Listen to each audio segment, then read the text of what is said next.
8 eksperto ang ipinadala ng United States government nitong Martes, March 21 sa Pola Oriental, Mindoro upang tumulong sa oil spill response operation ng Philippine Coast Guard o PCG. Dumating ang mga naturang eksperto isang araw matapos ang isinagawang press briefing ng PCG at ng Japan Disaster Relief Expert Team hinggil sa mga nagawang mitigation efforts mula nang lumubog ang tanker na MT Princess Empress na nagdulot ng oil spill sa bayan ng Nauhan noong nakaraang buwan.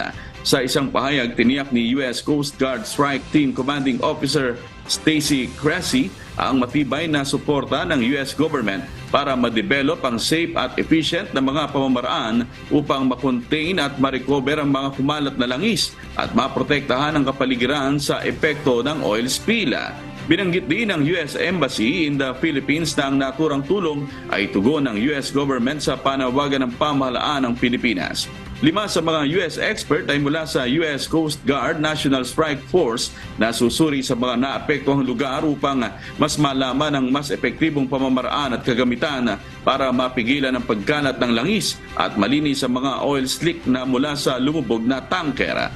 Ang 2 naman sa mga US expert ay mula sa US National Oceanic and Atmospheric Administration na makikipagtulungan sa Department of Environment and Natural Resources sa pagsasagawa ng rapid environmental assessments sa mga apektadong lugar. Matukoy ang mga lugar na lubhang naapektuhan ng kalikasan at upang malaman ang mga kailangan gawin para sa mabilis na restoration ng kapaligiran ng mga ito.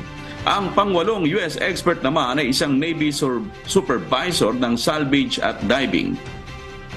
Siyang naatasang mag-isip ng kinakailangang technical parameters upang masuportahan at makatulong kung kailanganing mag-deploy ng isang remotely operated vehicle o ROV.